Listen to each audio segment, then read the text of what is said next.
My family laughed and said, "It's better this way. You were always too independent for marriage." I didn't flinch. My fiancé looked at them, then looked at me, and what he whispered changed everything in an instant. I didn't cry at the rehearsal dinner. I didn't throw my napkin down or storm off. I just stared at them, my family, my fiancé, everyone who claimed to love me, and realized they had never respected me. Not really. Not the way they should have. Let me start from the beginning. I'm 34, from Macon, Georgia. I've been on my own since I was 19. Paid my way through college, worked 2 jobs when I had to. I climbed fast in my career, logistics management, and bought my condo without a cosigner. No roommates. No help. I've always taken care of myself. That used to impress people. Until it didn't. My fiancé, Mark, was from Richmond. Civil engineer. He wasn't loud or flashy. We met through mutual friends, hit it off quick. He liked that I wasn't clingy. Said it was refreshing that I didn't rely on him for every little thing. But after we got engaged, that independence he liked so much became the thing everyone made fun of. My sister once joked, "Are you sure you can handle marriage? You might try to run the whole thing like a business." My mom said, "Just remember to let him be the man sometimes." I brushed it off. People say dumb things. I figured they didn't mean it. I was wrong. The rehearsal dinner was at this big Airbnb cabin outside Asheville. It had this huge porch with a mountain view. Mark's parents, my parents, both sides of the bridal party, we were all there, around this long table with wine and food and candles. The whole thing looked perfect, until my dad stood up. He raised his glass and said, "We're real proud of our girl, always have been. Though, to be honest, we weren't sure she'd ever get married. Too headstrong. Always doing things her way. It's better this way." She was always too independent for marriage. And they laughed. My mother, my sister, his mom, his groomsmen, even my best friend, who was supposed to be my maid of honor. It wasn't just a nervous chuckle. They laughed like it was the funniest thing anyone had said all night. I didn't flinch. I didn't say a word. But inside, something cracked open. I looked at Mark, thinking maybe he'd shake his head, roll his eyes, say, "Come on, that's not fair." But no. He just leaned toward me, touched my hand gently and whispered, "It's better this way. You weren't built to follow." He said it so soft, like he thought he was helping. Like he really believed that I was the problem. And that was it. That's when I knew I was done. I didn't sleep that night. I laid in bed staring at the ceiling, listening to Mark's slow, even breathing. This was the man I was supposed to marry in less than 12 hours. The man who just told me, without saying the words, that he didn't want an equal. He wanted someone to follow him. Someone quieter. Easier. They all did. The next morning, I woke up at 6:30. Quietly. Carefully. I went downstairs, poured a cup of coffee, and sat out on the porch watching the sun rise over the mountains. I started making a list. Not a packing list. Not a "what do I need to cancel" list. A different kind of list. I made a list of every person in my life who had smiled to my face but laughed behind my back. Every person who told me I was too much, too strong, too independent. And I wrote out exactly how I was going to make them regret underestimating me. The wedding didn't happen. But the fallout? Oh, that was just getting started. I didn't call off the wedding right away. I let the morning play out. Hair, makeup, dresses, photos. I went through every motion like a woman on autopilot. By 10 a.m., we were all gathered behind the venue, an old barn-turned-event space surrounded by trees and fog. The air smelled like pine and wet leaves. Everyone was buzzing. Nervous. Happy. I wasn't. My mom was fussing with my veil, complaining about some table settings. My sister was on her phone, probably updating Instagram. Mark's mom came over, patted my shoulder, and said, "Today, you become a real woman." A real woman. I just nodded and kept staring at the ground. Then came the twist. I asked Mark to meet me outside, just the two of us. He looked surprised, but followed me behind the barn. I stood there in my dress, holding my bouquet, and asked him straight up, "Do you actually respect me?" He looked thrown off. What? Of course I do. I didn't blink. Not love. Respect. Can you handle being married to someone who won't always agree with you? Someone who doesn't need your permission to make decisions? He paused. Too long. Then he said, honestly, I think marriage needs balance. I thought you'd soften once we got here. Soften? Like I was supposed to shrink down into someone easier to carry. I nodded. Walked back into the building. Found my best friend, maid of honor, and told her I needed to talk.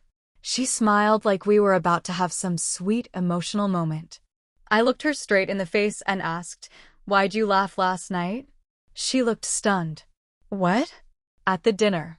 When my dad said I was too independent for marriage. Why'd you laugh? She stammered.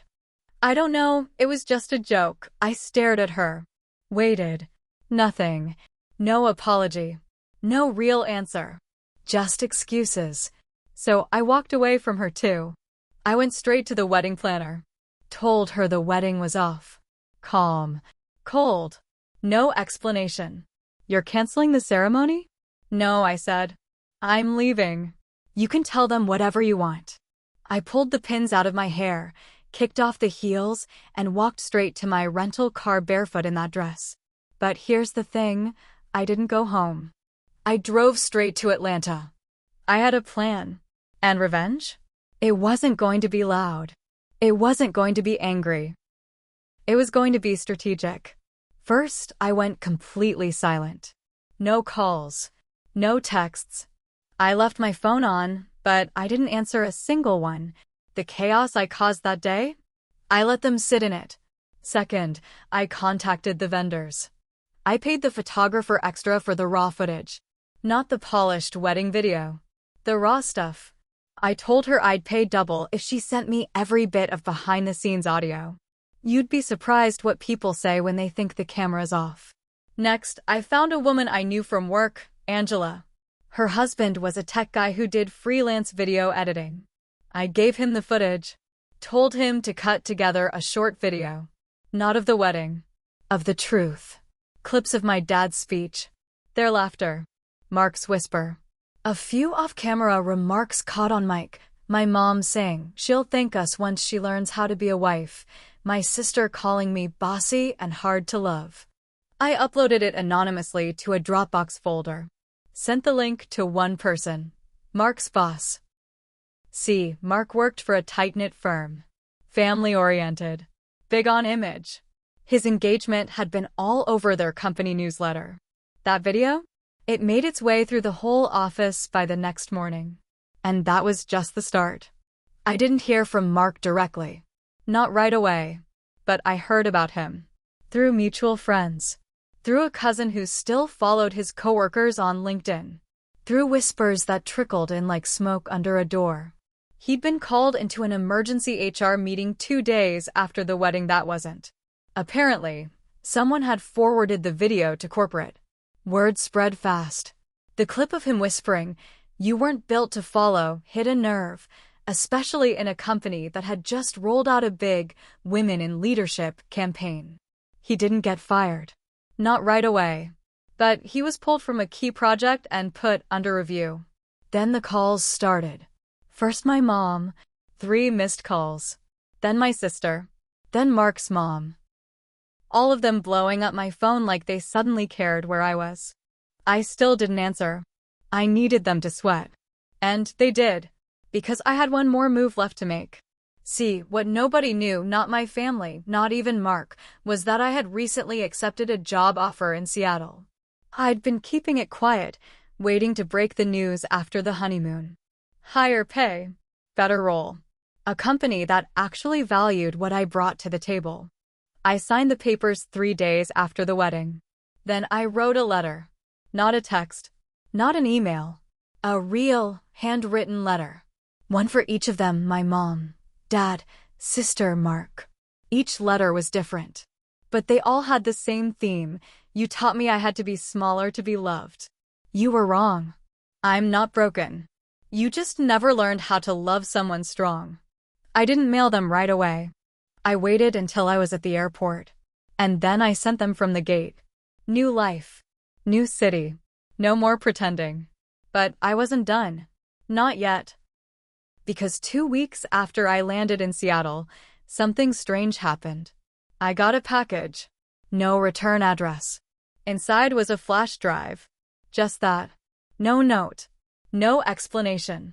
When I plugged it in, there were 2 video files. One was from a hidden camera. Looked like a phone recording from the inside of a car. Mark and my sister. Together. Talking. Too close. Then kissing. The second file was worse. It was from weeks before the wedding. A backyard barbecue.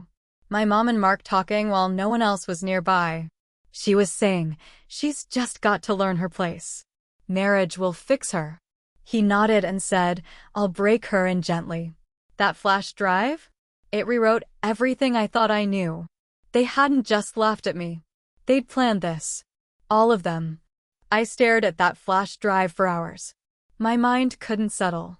I thought back on every family dinner, every phone call, every little moment that had made me feel off, but I brushed aside. It wasn't just about my independence. It was about control.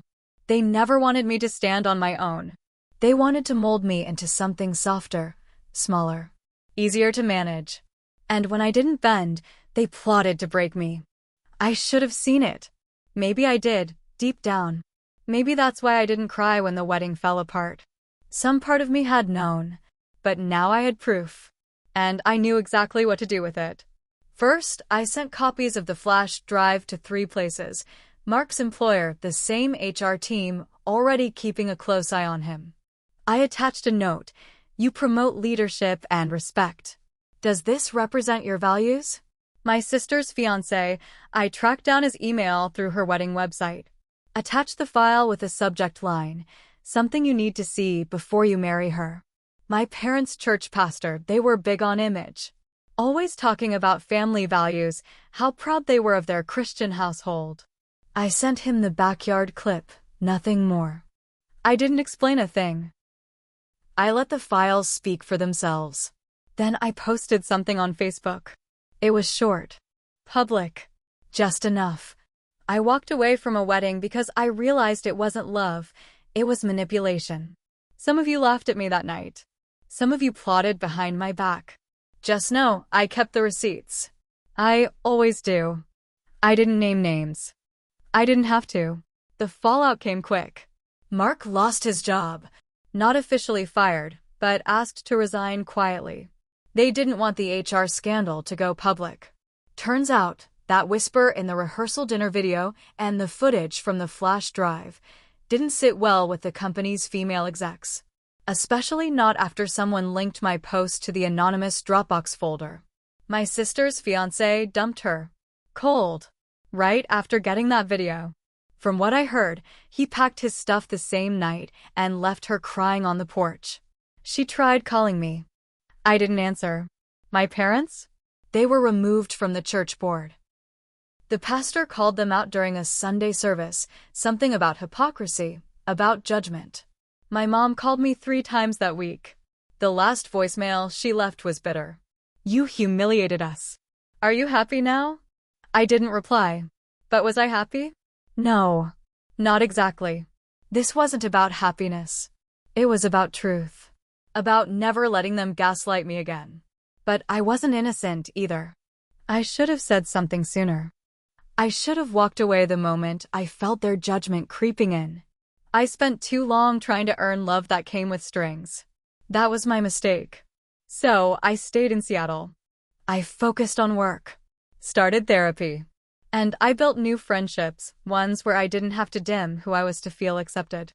Sometimes I still think about that weekend in Nashville. How I almost tied my life to someone who wanted to control me. How my own family planned to help him do it. But mostly, I think about how quiet that mountain morning was. How calm I felt, even as everything around me was about to fall apart. That was the moment I became someone new. Not softer. Not smaller. Just free.